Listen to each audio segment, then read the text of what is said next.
morning, Tri-Cities. It's 9 o'clock on Friday. It's time for Coffee with Karl. Today's a really special Coffee with Karl because it's our annual meeting.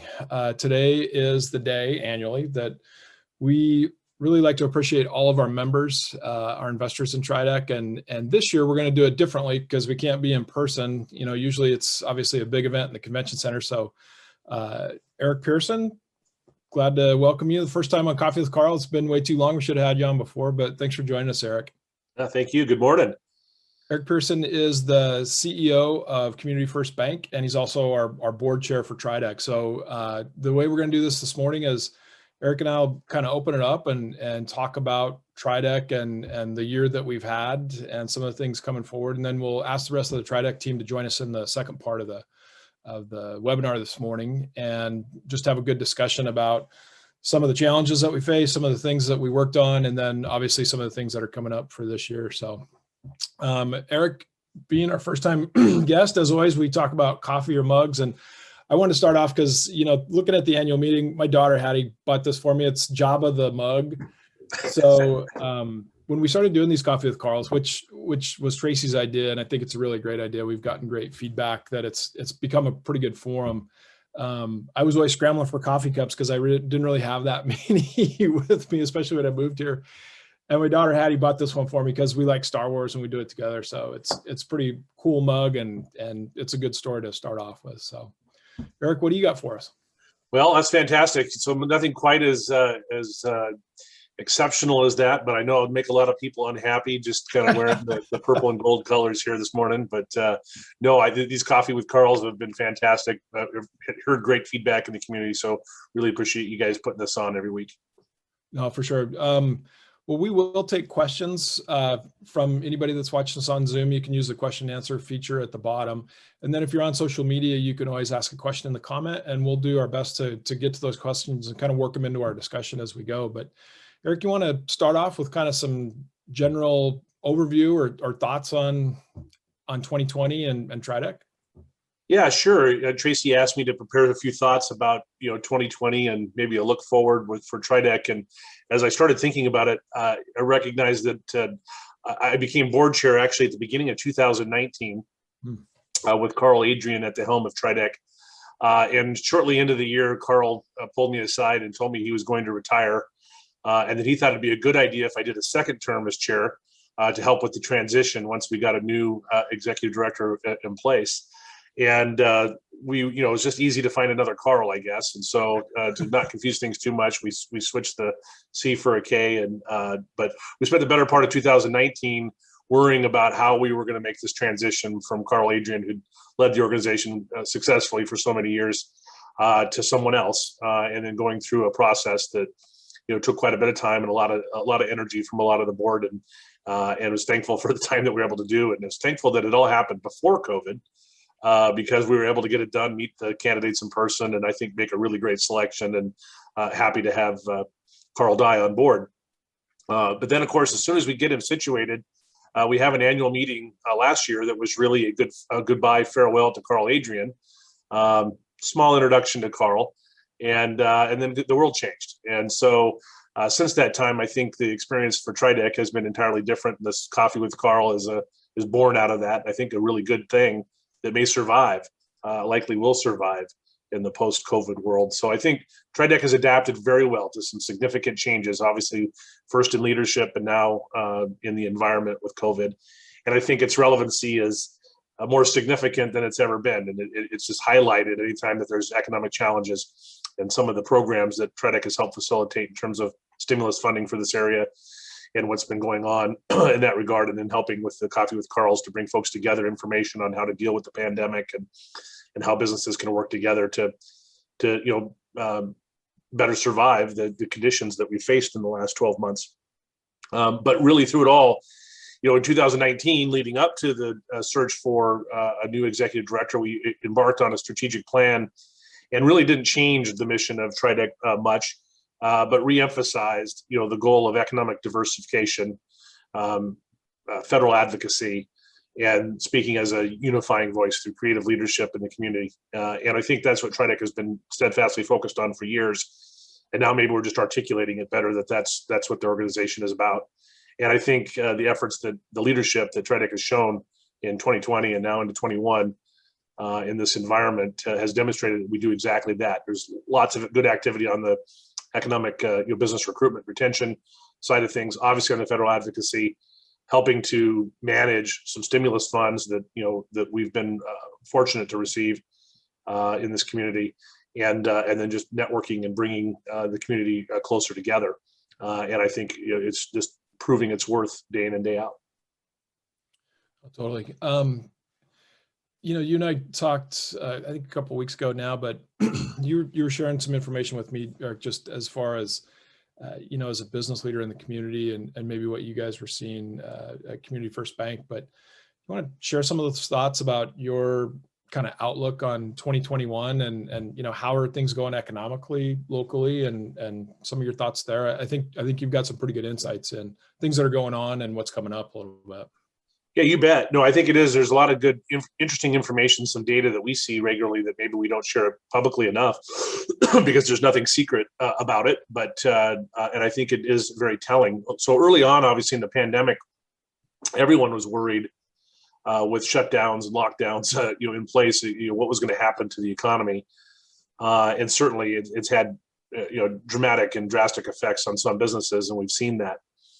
But some of the measures that we're able to see, as a financial institution dealing with small businesses, is their ability to manage their debts. And by and large, that has been unaffected, at least for us in this community. And there's a number of reasons for that. And that's not to say that a number of businesses haven't been seriously impacted. They have. We've seen those stories firsthand. But in terms of the magnitude and the breadth of how they've been impacted, it's been far less, I think, than we worried initially last April and May. And a couple of measures that we can show that did that is as did most banks, offered extensions on payments, sort of no questions asked early on in the pandemic, so people could skip payments 90 days up to 180 days, kind of depending on situation, without really any application process, just understanding that revenues were going to be disrupted, and making loan payments was one thing they could certainly use to do without, during that period. And so in that first wave, we had a pretty sizable number of our commercial borrowers take us up on it, on a 90-day deferral of payments. After that 90 days, we kind of generally offered it, hey, we'll do it again if you're still in need of it. And less than 10% of the folks that took us up the first time took us up the second time. And so, what that showed us was that the number of businesses that were severely impacted from a cash flow perspective was fewer than I think we had feared. And as we went further into the pandemic, what we began to see, and it was predictable, I suppose, was that it was very industry specific. Those industries that are the most impacted by foot traffic, restaurants and entertainments, the movie theaters, these types of industries were hit square on in the face with these lockdowns, and it was devastating to them. And businesses that were not that way, construction businesses, obviously banks, a number of other professional firms, were far less impacted. Healthcare was impacted temporarily, and then less so on the back end of it. You could go industry by industry, and they all have a different story. And not to say that multiple folks weren't hurt by it economically, they certainly were. But the magnitude of the impact and the duration of the impact was significantly different for different industries. And by and large, what we've seen now, having multiple months, nearly a year since fully a year now since the beginning of the pandemic, is that many businesses actually had a pretty good year in 2020. There's a good number that had a better year in 20 than they did in 19. There's a number that did somewhat less business than they did the prior year, and then a smaller number that did dramatically less. And so that's just this kind of segmentation of the various industries and how they were impacted by the environment. Fortunately, there was a ton of stimulus that entered the market, and I think did make a difference. I know, we were crazy in the first round, especially with PPP. But doing, ourselves now with the 2 rounds PPP loans, $150 million of PPP forgivable loans, almost all of which have been forgiven. The ones that have been applied for have now been forgiven. And the second round, I'm sure, will be very similar. And just kind of observing what the rest of the market did, I think we were somewhere around 20 to 25% of the PPP loan volume in this market, which means there's 300 to 600 or probably $600 million of PPP loans made in the Tri-Cities community. And when you factor that out, that's a more impactful stimulus on a per person basis than was the stimulus checks. And so it was a very significant investment in this community. And I haven't seen numbers for other communities to compare that, but I think it's definitely had a major impact. And we're seeing it, the results of it on our company's balance sheets. Do you think that the effect of that is maybe what you're seeing in, some of the measurements that you just talked about, loan repayments and other things, is obviously a very positive effect of that stimulus, but as the measurements of COVID continue to go in the right direction and more businesses, especially in that secondary sector that you talked about, that were so hard to impact, had so much or were impacted, as they are able to reopen more fully, do you think that just having that, more businesses that are solid because of the stimulus and because of their business activities and have maybe a better year, that there's going to be, maybe a better chance of recovery for that secondary? It sort of feels like maybe there's some pent up demand and people got cash in their pockets and they're looking to, go out and have dinner and things like that. Do you think that's it's something that we can look forward to? Yeah, I think, it's really, the overused word, unprecedented times, the situation that we have from a liquidity perspective. So just to take two steps back, to not make a judgment on whether stimulus, PPP, next round stimulus is a good thing or a bad thing, just taking it as a given that it's happened. What we're seeing, and if there's more of it, it should only be more dramatic than what we've already seen. But just again, as evidence, the data that we see is that we grew our deposits. So banks are really a function of gathering deposits from our clients, and it's one of the key metrics, if not the key measure of a bank's growth. Our deposits grew in 2020 by 40%. Wow. A normal year growth, like the industry as a whole, on a normal year grows 6% a year nationwide, or less, 5 to 6%. The industry as a whole last year grew 20%, which is 4 or 5 times the normal for the whole country's deposit growth. And then to see our deposits grow 40%, and I think this market's deposits grew somewhere north of 20% as a whole too. To have that kind of growth just tells you how much liquidity, how much cash is sitting in checking and savings accounts of our clients, businesses and consumers. And that money is sitting there waiting to do something else, whether it's invest in the stock market, buy real estate, invest in business, et cetera, et cetera. So to your point, yeah, there's absolutely pent up demand, and it is absolutely a direct result of the stimulus and the effort that the federal government has made in various ways at the Federal Reserve and through the stimulus packages. And so what the impact of it is long term, it's only it can only possibly be an accelerant to economic activity. The problem, of course, would be, is it too much of an accelerant, and does it have unanticipated consequences down the road? And I have to imagine it will. And it's just predicting what those consequences are. We're kind of seeing maybe some of them in terms of shortages of certain supplies in the construction industry and that sort of thing, that I think are likely, somewhat connected to both supply chain disruption with COVID and a heightened level of demand because of all this excess liquidity. Yeah, oh, for sure.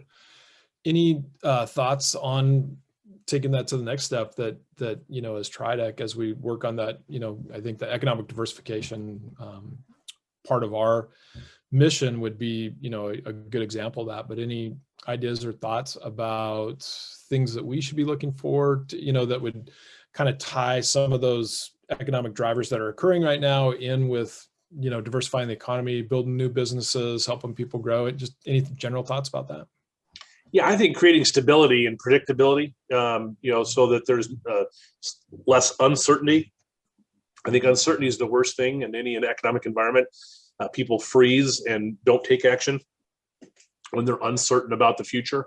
And I think there is always uncertainty when you have unprecedented type things occurring, because just like I just said before, I don't know how to predict it. I've seen a lot of business cycles, and we kind of study this thing for a living, but to know what's going to happen in the intermediate term as a result of all of this stimulus activity, I don't think anybody really knows. They have hope and they have general directional thoughts, but it's just something that we've never really seen and managed before. So finding ways to create certainty, I think, is important.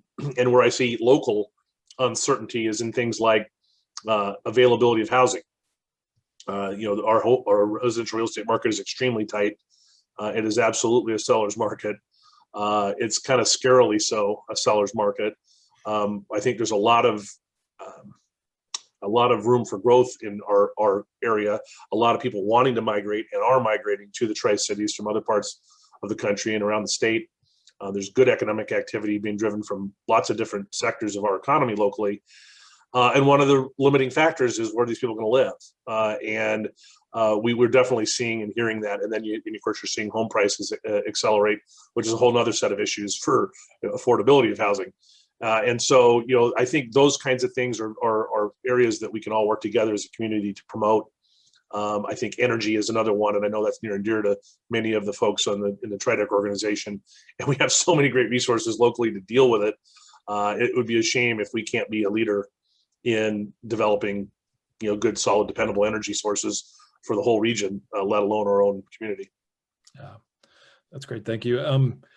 Maybe one more question, and then we'll open it up to the team. Just as this is our annual meeting, and you talked a little bit about it, but you've been as has your bank been a long time TRIDEC member, and then of course you and your role on the board, and most recently the chairman. But what are your thoughts about the value of an investment in TRIDEC, and what are the things that you see that your company and that you get out of it? And then in the second half of this year, we're working on being able to extend more memberships in the community and get more businesses involved. But any thoughts on that, or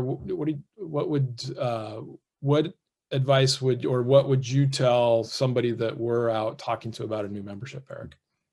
Yeah, we've talked about this a lot, and I think it's always one of these things where, unlike a lot of things that you buy, you don't get an immediate a receipt back. Here's what I acquired.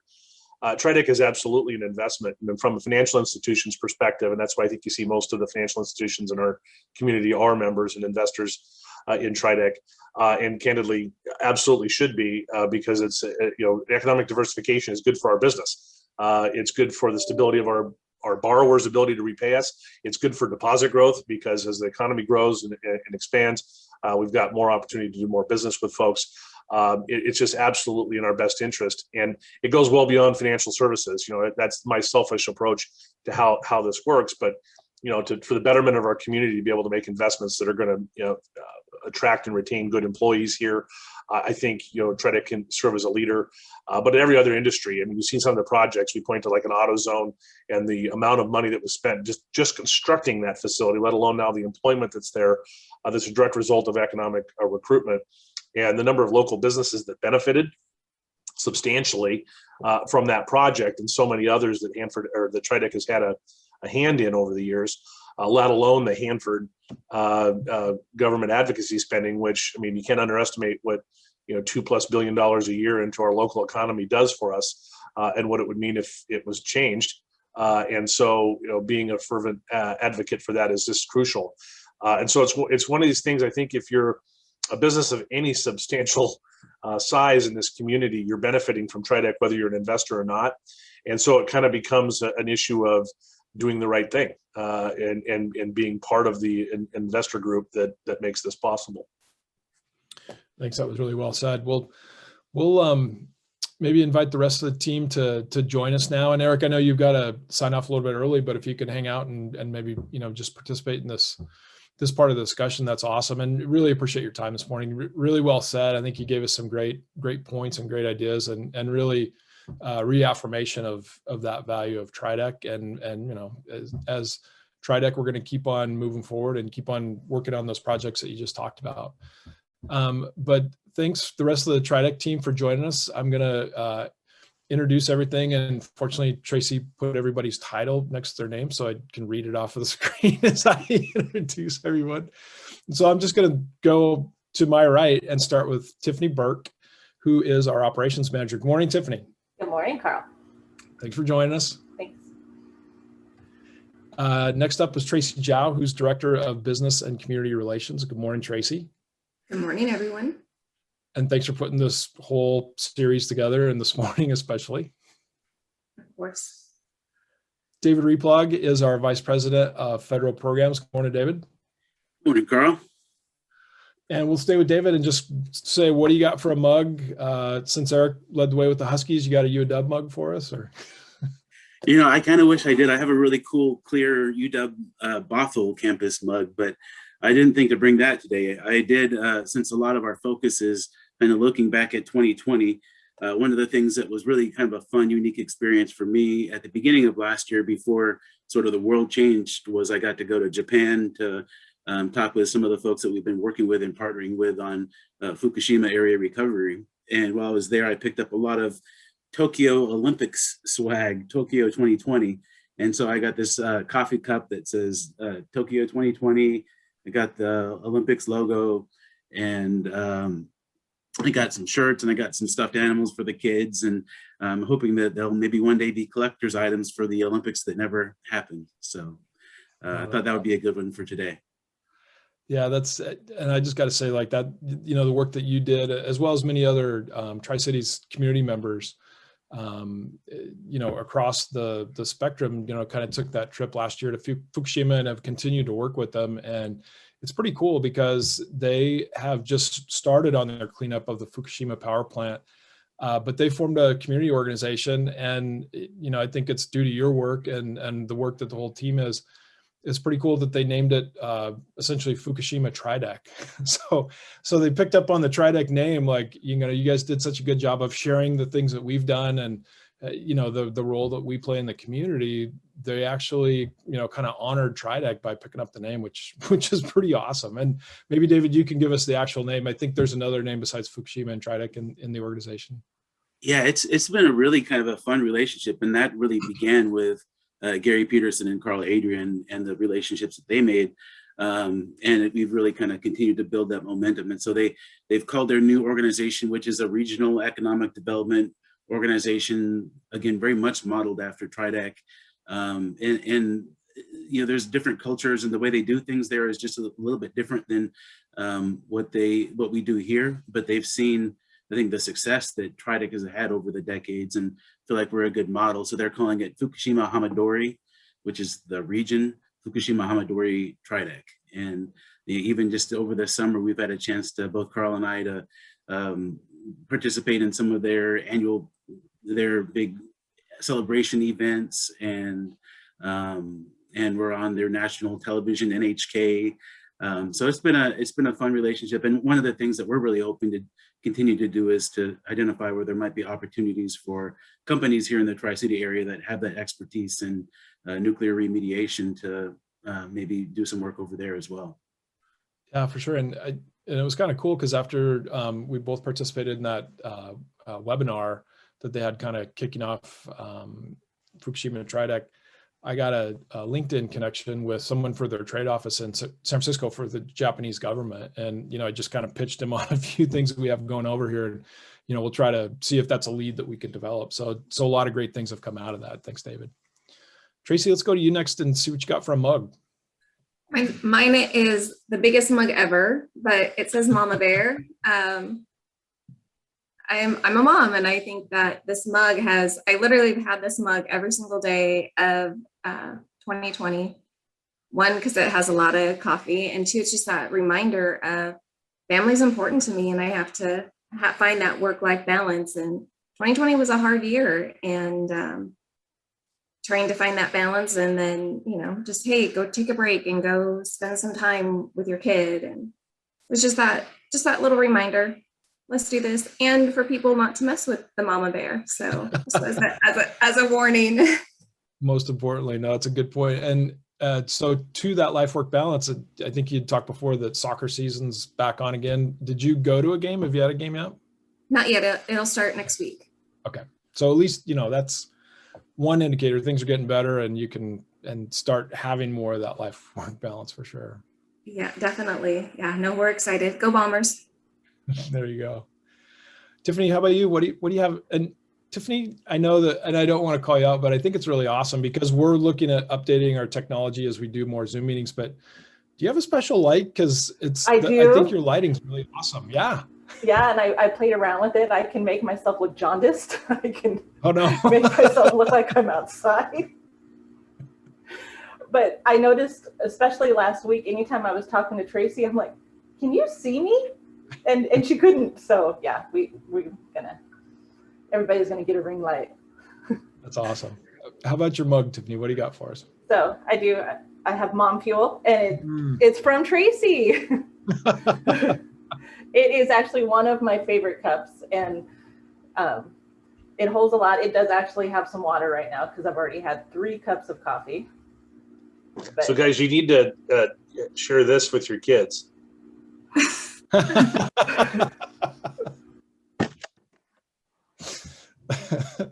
That's a good one. But I think now they have the Alexa device. I mean, we were having lunch with Eric with the city of West Richland, and he was saying that his son, like right before he was trying to go to bed, he kept hearing, Alexa, who won this game? Alexa, who won this game? So I don't know, I think Google might have been beat out by Alexa this year.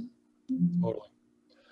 Well, let's kick off, talking about what we, each of us did last year with the fun thing by going through and picking what one word do you think defined 2020 for everybody? And I'm going to start this one off with Tiffany. So the word I chose was evolving, because it was constantly evolving. Because at 2 initially, we thought this was short. Yeah. So, we all came home with a laptop pretty much, and then realized, okay, we're still home. Now maybe I'll bring my monitor home. I moved from my dining room table to a table my husband brought home to, then I finally bought a desk, and evolving, everything constantly. That's a really good word. David, how about you? I decided to go with intense, because it's just been an intense year, I think, from the very beginning. And the types of intensity, or the level of intensity, kind of has evolved to incorporate Tiffany's word too. But it has been, I think, in all of our lives, both personal and work lives. And as you see all the struggles that people are going through, both health-wise and economically, it's just been a very intense year. That's a good point. And I do want to say that we don't have that requirement that you use the previous words before you. Like, even though David did it, which is pretty cool, we're not going to add that to our rules. Traci, how about you? What's your word? I think it's transition. We started out the year, I was transitioning roles from membership and communications to business recruitment, helping out, trying to transition all those events over, transitioning through a new leadership, transitioning more into a new role. And then COVID happened, and I was like, gosh, this is going to be a nice break. It's going to be 2 weeks at home. I'm going to get caught up on some work, some projects. And then, unlike everybody else, I took my whole entire office home with me. And so I had my laptop and my monitors and a printer. I was like, I'm going to make the best out of this 2 weeks. And that turned into a lot longer. And, as we go through different things, everything has been a transition, and now finished off 2020 transitioning into another role. And so it's been intense, and it's been good though. Constantly evolving. Yes, we've evolved as a team. Really you almost got there by using it. I actually had a little brain fart. I was like, what is Tiffany's word? So I should have wrote it down. That's good. We'll have to remember on the check-ins, we got to practice this more often so we can go into the supermarket game. Eric, I don't want to put you on the spot, but do you have a word that you think sums up 2020? I told you earlier, I think the one I like the most it's actually a phrase, you're on mute, is what I remember from 2020. But maybe better said as one word is just remote. We've done everything remote. I feel remote, removed from people that you have, like you guys, that we normally get to interact in person. And I think everybody misses that. I know all the folks at our company do, and we're trying to bring it back slowly as appropriate. And, that's probably been the hardest thing, family and, coworkers, clients, and in the community to be remote. And hopefully we're seeing the near end of that. Yeah, no, it's a really good point.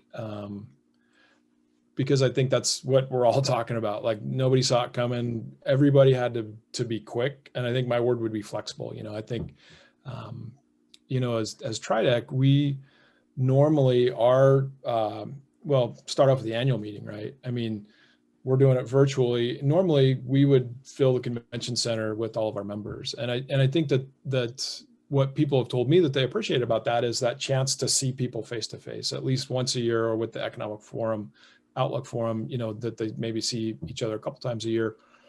Just gathering people together and bringing in guest speakers and having this discussion face to face is something that we all miss out on, but it is really a transition. And I think also for us at TRIDEC, the thing that our team here did really, really well was, traditionally, we don't have a lot of interaction with smaller businesses. And, our focus on business retention and expansion is really on kind of the base, be it, federally funded projects and contractors and subcontractors, manufacturers, that economic base.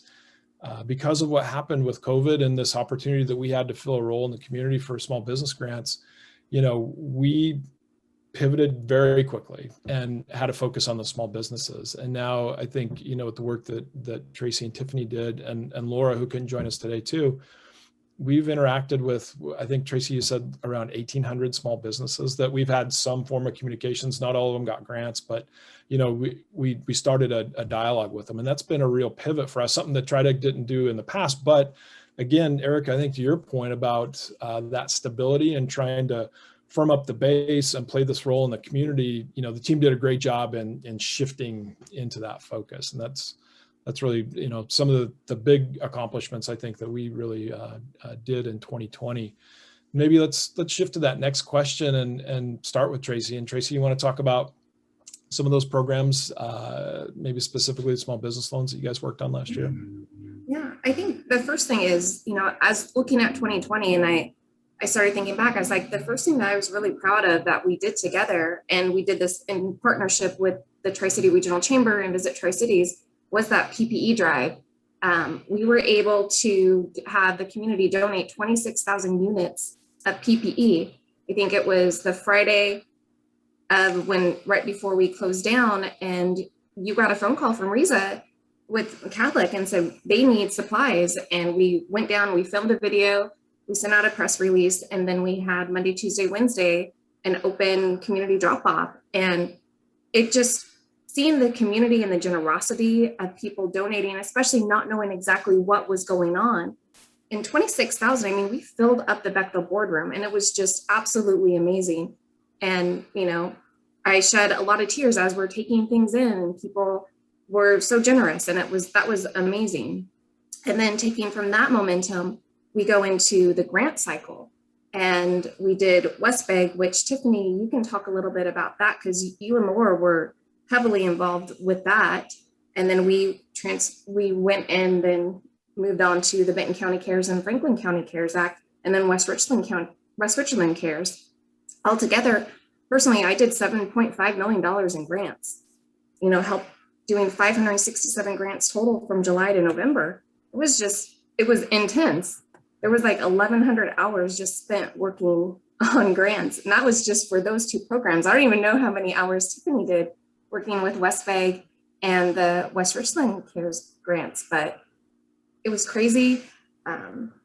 I worked my tail off, but it was only because these businesses were in desperate need of these money. And I'm sure they probably thought I was a crazy woman because I'm emailing them at 3 a.m., working like all night long, but I wanted them to know, hey, I'm here for you. And, let's get you the money as fast as we can. So that's the big thing, is just being able to help, almost 600 businesses with grants. And Traci, I gotta, literally my hat's off to you. I don't wear a hat, but well, I do need to get a haircut.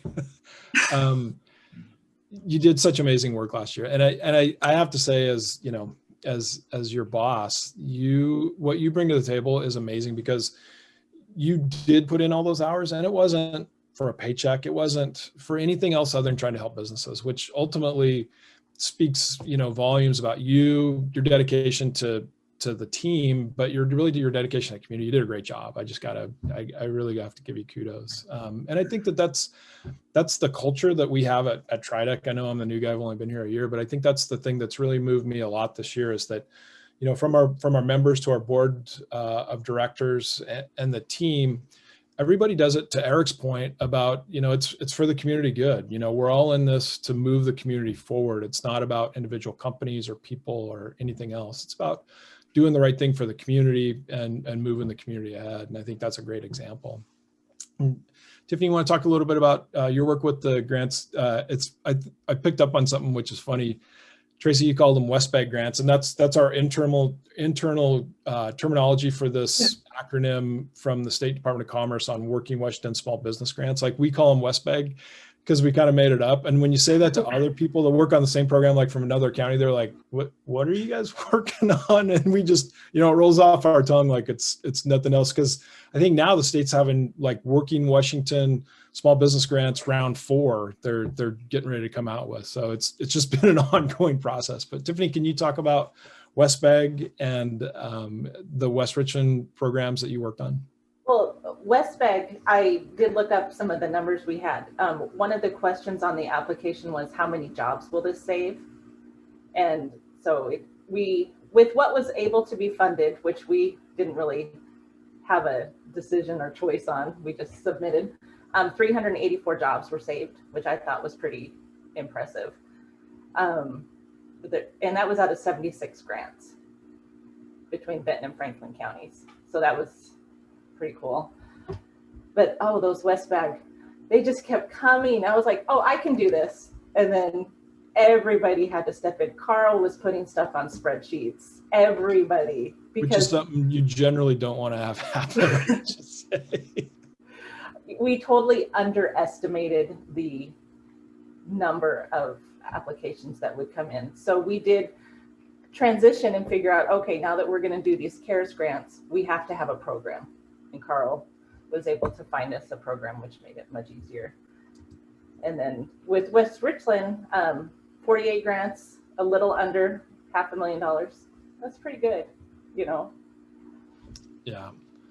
No, I think all those programs and Westbag, we joke about the name or the acronym, but that was the first one. The state took strategic reserve funds, which usually are used for incentives to help businesses locate here. And they took all the money that the state had, essentially put it in these small business grants. I think, were they 5,000 or up to 5,000 maybe? They were, I think, up to 10, but a lot of them were less than that. Yeah. And the state came and asked all the associate development organizations, ADOs, which is us for Benton and Franklin County, to set up this program. And so again, we quickly pivoted, set this program up, had no idea of what kind of volume we'd get.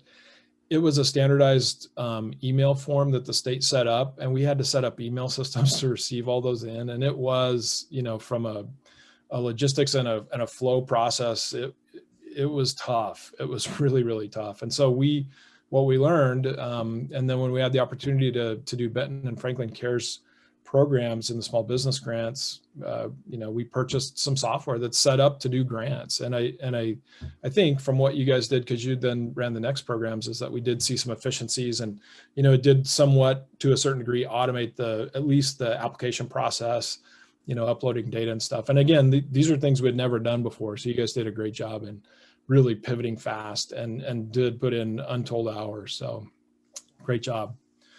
David, how about you? Do you want to maybe give us, so like top 3 or top couple things that you worked on in your federal programs area? And I think, in this year especially, you weren't just doing federal programs, you were doing and providing some leadership in a lot of other areas. But can you give us some of the highlights?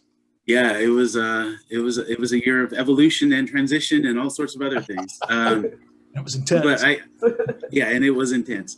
But I think, kind of following in the theme of the COVID response and CARES, one of the things that was a real priority for us was there was a lot of federal programs to support businesses, PPP, whatever it might be. But with the large number of federal contractor employees in our community, either P&L employees or Hanford employees, there was some concern that they might not be able to, if they couldn't report to work, because of COVID and COVID guidelines and shutdowns, that they might not be able to be paid and we essentially have to be laid off. And so we worked really closely with our congressional delegation, and Senator Murray, Senator Cantwell, and Congressman Newhouse all worked really hard to ensure that a provision, which is called Section 3610 of the CARES Act, but it ensured that Hanford and P&L employees who, again, couldn't go to work could still get paid. They didn't have to get laid off. If they had been laid off, one, that would have meant a significant loss of income through our community and spending just throughout the local economy, but also would have set the entire mission back for both P&L and Hanford, because if they were laid off, then they would have to bring new people back on later on. And so that was, I think, especially during the spring and summer, fall time period, very impactful and something that was very helpful. And we really appreciate all the work that our delegation did to make that happen. And then, yeah, it was especially as we were kind of trying to figure out just what the world looked like as we were beginning to recognize that COVID wasn't going to be just a 2 or 3 week time at home. Carl and I had a lot of opportunities to interact with the governor's staff, with Admiral Bono, who was the COVID czar, and I think she still is. Try to identify ways that we could help some of the industries that we had relationships with, whether it be the ag industry. There was an issue where there was just a ton of excess potatoes because nobody was going to restaurants and buying French fries and that sort of thing.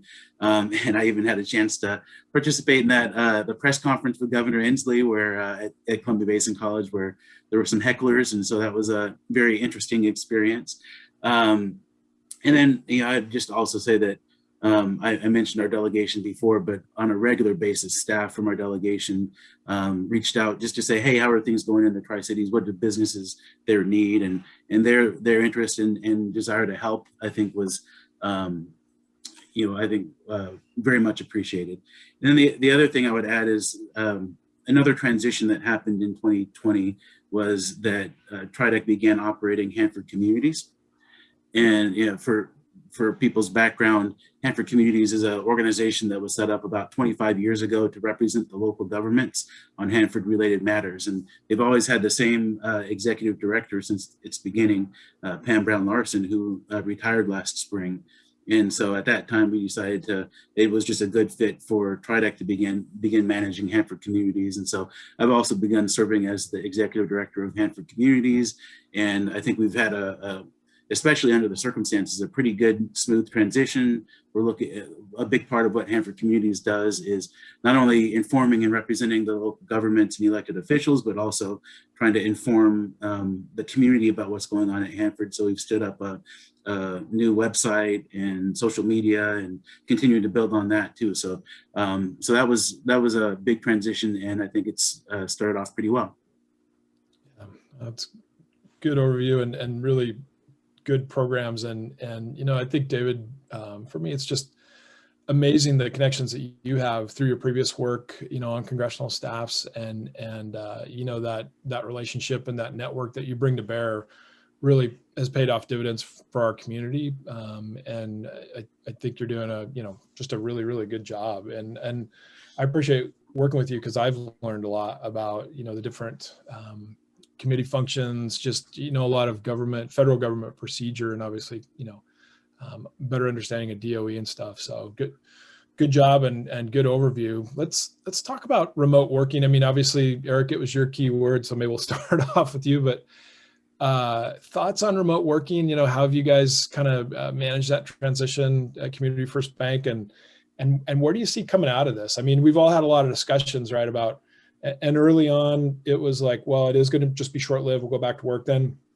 kind of in the middle, there was a lot of discussion about like, well, we'll just work remotely forever. We're more productive and everything else. But then I think lately there's a lot more discussions about like, well, when do we get back? Maybe a lot of people have pent-up demand to get back to the office and do that. But what are your thoughts on remote work? Like, how's it going? And then where do you see us coming out of this? Well, I think it'll be different for every business, just by the nature of the industry they're in and the culture of the business. We were fortunate early on to be deemed essential, and so we were never closed. People may have seen bank lobbies closed to drive-through only. That was all by individual company choice, never mandated by any government. And so you still see, I think, some lobbies that are closed and drive-through only, and some that are fully open. And we've done both over the course of the year. But regardless, we have to be on site to handle currency transactions in particular, and drive-through transactions, whether they're currency or not. And so, our frontline folks have not really had the option to work remotely any more than somebody who works at, McDonald's drive-through would. And so I think that, that was less impactful for those of us like myself that, really can work from home or anywhere with the technology and our quick rollout of some technology that we weren't fully utilizing. We found a mixed bag. I think it's created some opportunities to be more effective and efficient, and maybe some opportunities for us to rely a little less on office space. But there's no substituting, at least in our organization, this local, from having folks working side by side and interacting on a personal basis, sometimes with just the happenstance of interaction, that you happen to just, hey, do you know this? Those kinds of conversations don't occur when everything's scheduled.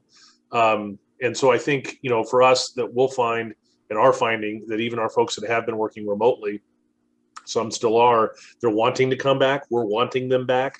And I think that that's going to be the future, with an allowance for people to work remotely when it makes sense. And so we've been talking about coming up with policies for how do we decide who can and how often and all those kinds of things, because obviously there's some fairness issues within an employee base of how you do that. And so, that's how we're approaching it. Now, I know, just talking to other businesses, that it runs the spectrum from, no, we're definitely coming back, and we don't like remote, to, the Microsoft model, which is, I don't know that they'll need their Redmond campus anymore. I mean, those people are scattering all across the world, and working as though they're in Redmond.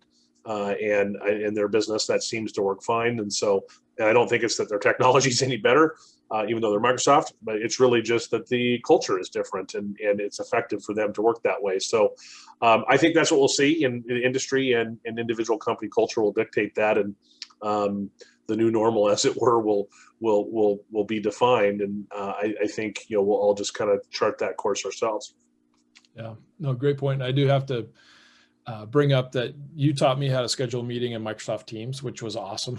Because Eric's like, yeah, just look down there, you turn that switch on and just invite the person, and then you can do a Microsoft Team. So, you helped me a lot in my technology journey, Eric. So that, and we use Teams all the time. We do our check-ins on it, and it, I'm not trying to give them a plug, but it has been a really effective tool. Like, we had it in our, Microsoft Office suite before, but we just didn't really, I think, use it. And so that's been a good, learning for us to use a great tool like that to bridge that gap.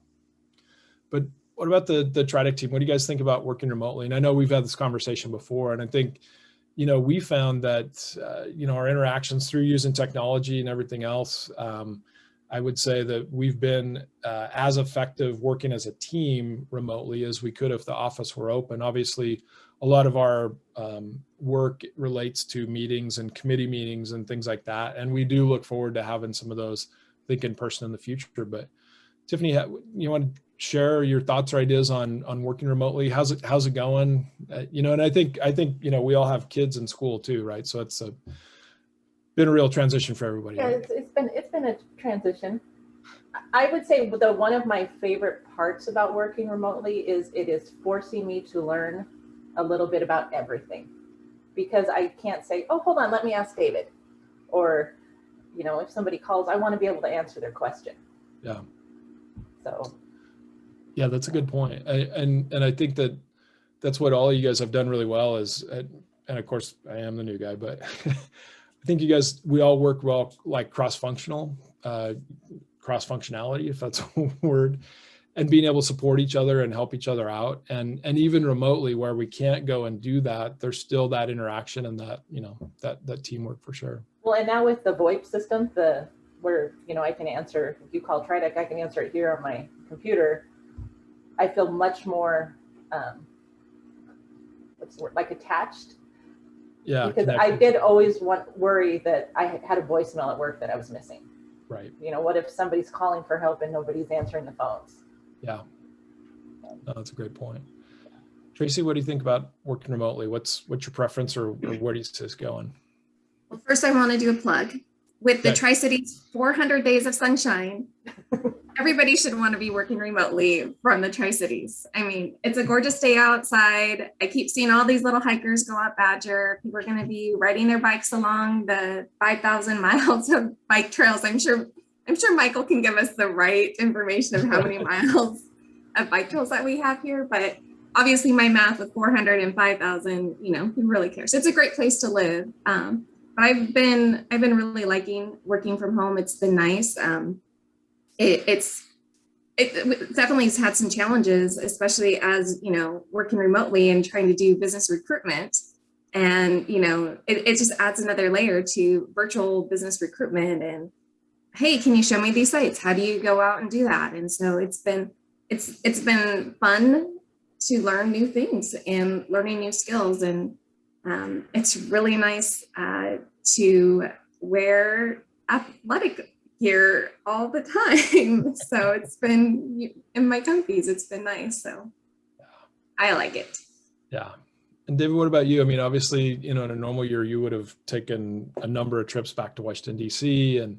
And do you feel that like without that travel and without that face-to-face, you've still been able to, I mean, I know that you're effective in your role, but what do you think on that? And, from the federal level or even the state level, do you see, utilizing technology more than they had in the past?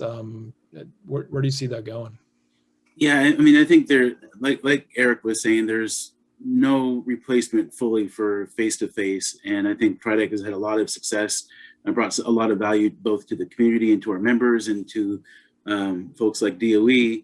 When there would be a new, say, undersecretary or assistant secretary at DOE, oftentimes we would host receptions for them, and it was a great opportunity for them to get to know our community, and for, again, TRIDEC members or folks from our community, elected officials, to get to know those new people and just kind of introduce them to the community. And that's something we can't do today. Hopefully we'll be able to do that again in the not too distant future. But even though there is really no replacement for some of that face-to-face, it does make the kind of the regular communications with folks, especially since so many of them are 3,000 miles away, so much easier. And so, rather than having to wait till our next trip to DC to talk to whoever it might be, we can set up a virtual meeting with somebody anytime. And so in that respect, it's a little bit easier. And then we've had to sort of, again, be flexible. And for example, we've done an annual congressional staff tour every August for 22 years or something like that now. And so this last August, our congressional staff tour was virtual. And we had great support from P&L and the Hanford site, and put together a good couple of days of virtual tours and conversations. But there has been some, I think, like with everybody, there's been some positives and then some challenges. And then from a more of a personal aspect, I think I've perfected. I think last week, so I have a daughter who everybody on the TRIDEC team has seen on many occasions. She likes to come and say hi to people on any video conference I'm on, including to probably 600 or 700 people last September. But I was giving an update to a commission last week virtually, and I think for the first time she was in here, she wanted to really just say hi to everybody, but it was just not the right time. I normally like to have her kind of come and say hi to people, but every once in a while it's just not the right occasion. And so I was literally like holding her off with my left hand and talking, and I don't think anybody could see what was going on. So so that's a skill that I've learned in 2020 and perfected in early 2021, I guess. That just, it brings up such an image of Grace, she has such beautiful red hair. I can just see her trying to get in the picture and you holding her off with your hand. Well, Eric had to jump off and I didn't get a chance to thank him, but really appreciate Eric joining us for this conversation as our board chair and sharing some of those insights with us. We've got about 5 minutes. But let's go around and talk about what we see coming up in our area. And obviously we've reorganized. We talked about cross-functionality and how everybody's helping everyone out. And we're trying to position each of our roles, to bring maximum effectiveness really to what we do as TRIDEC, for all of our members and for the community, whether they're members or not. But Traci, you want to just talk a little bit about some of the work that you're working on now for 2021 and what you see coming up? Yeah, I think the big one that we're working on right now is really creating a program to help small businesses kind of transition from surviving to thriving. And so we're working on the curriculum right now, and we'll be hopefully launching it soon. So fingers crossed on that. And also helping our local businesses. And David, you didn't have a chance to talk about the ARDP, and there's been some really great announcements and some good momentum about some really key things. And so I'm excited to be able to help our local businesses leverage their either, widget, mod, whatever they manufacture, leverage that relationship with these cool programs that are happening so that they can expand their business. And honestly, it's just continuing to sell the Tri-Cities. It's a fantastic place with their 10,000 miles of bike trails and 5,000 days of sunshine. And it's like the perfect place to live. So it's just really creating and telling our story, especially TRIDEC's story of what we've done here in the past, and supporting you and doing the recruitment, which we didn't get a chance to really talk about because we've had a lot of interest in the Tri-Cities in 2020. So. Yeah, we really have. And that's a good segue to David, maybe to talk about ARDP and some of the programs that you're working on, David, that, are ramping up in 2021, and how's it going? Yeah, I think, first and foremost, the priority has always been the budget. And so we're going to continue to put a lot of effort towards a strong budget for P&L, for Hanford cleanup. With P&L, we're really excited about the grid storage launchpad facility. They got to go ahead to begin construction, here recently. And there's a lot of great momentum with Hanford cleanup. But then for the first time, we've also prioritized funding for the ARDP that Traci referenced, the Advanced Reactor Demonstration Program. We had Brad Swatsky, the Energy Northwest CEO, on here a few months ago, but that's a tremendous opportunity for our community, tremendous opportunity for the nuclear industry as a whole. And the fact that the Tri-Cities has this opportunity to be really a global leader in introducing this new advanced reactor technology, I think it could open so many new doors for our communities. And so that's been, I think that has been and will continue to be a very top priority for our community. And then, I think over the course of all this, we've developed even stronger. We've always had really strong partnerships, but even stronger partnerships with industry, with our educational institutions, with WSU Tri-Cities and Columbia Basin College and some of the STEM programs. And all of that kind of can paint a really strong picture between energy storage, between nuclear energy and all the different elements of nuclear energy, between opportunities and other energy related clusters. There's just a lot of exciting things that I'm looking forward to in 2021. Yeah, well said. Tiffany, how about you? What, and I know we're all working on, kind of a membership extension. It's our annual meeting, thanking our members for their support, and let everyone know that our plan is in the second half of the year to go out and open up new opportunities, for more members to join the TRIDEC team and be a part of what we're doing. I think Eric said it really well on, ultimately all the work that the team's done, that we've done in the past, going back to 1963, the stuff we're working on in the future is really about our community. Making sure that we do diversify the economy, that we do move the program forward. But you want to talk a little bit about what you're doing coming up this year? Membership. Traci and I are going to really focus on having a membership drive, really thanking our members, selling why you should be a member.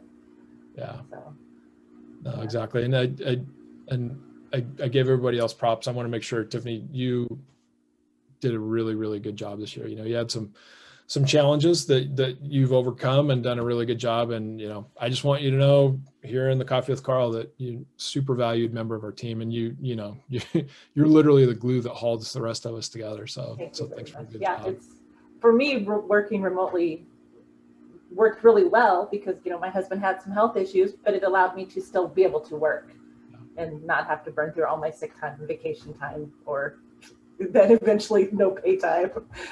So yeah. No, you did a great job. And Well, yeah, David. And if I could, Carl, too, and Laura's not able to join us again this morning, but she's been a great member of the team. She is, between her and Traci, Laura's been around for a bit longer than Traci, but the institutional knowledge and on the backbone of what makes all of what we do possible. Laura's been a just steady strength of the organization for many years, but especially in all the all the grants and things like that that all had to go through our finance director too. And so, but then I also wanted to take this opportunity, I think, on behalf of the TRIDEC team, to thank you too. I mean, this has been, Carl, because this has been what a interesting set of circumstances to take over running a economic development organization. I think we were all in the office for maybe a month or two before we all had to go home, and it could have gone a lot of different ways, but I think our team has become even stronger. And I think a lot of that is with your leadership. So thank you for the great job you've done, both for the team and for the community this year. Thanks, David. And thanks especially for reminding me to talk about Laura, because Laura wasn't able to join us today, but she really is. Laura's our longest serving TRIDEC team member. She's been on for 28 years. Traci, 14 years. Tiffany, 3 years, which is just coming up pretty soon. So we're going to have to celebrate that anniversary. And David, we just celebrated your 4-year anniversary. So, on Sunday or Saturday. Oh, that's right. Saturday. Tomorrow. Yeah. I think tomorrow. Right.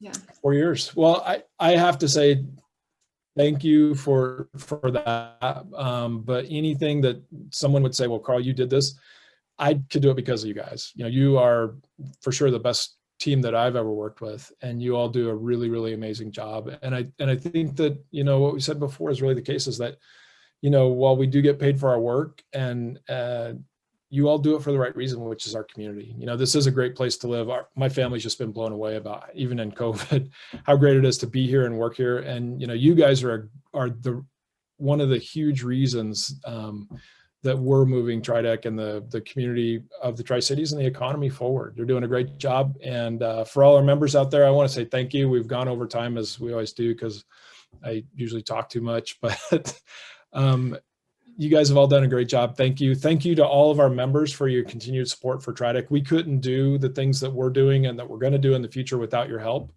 And we will be coming out with this membership drive at the second half of this year as the economy opens up, and it's the right time to have some of those conversations. And so thank you everyone for your time, commitment to the Tri-Cities. And I think we do have a special Coffee with Carl event coming up next Thursday. So stay tuned for some information on that as we get closer to it. It'll be a good session, some great announcements coming up. So thanks everybody for your time. Have a great weekend. And David, happy anniversary. Thank you. Bye, everyone. Bye. Thank you. Bye.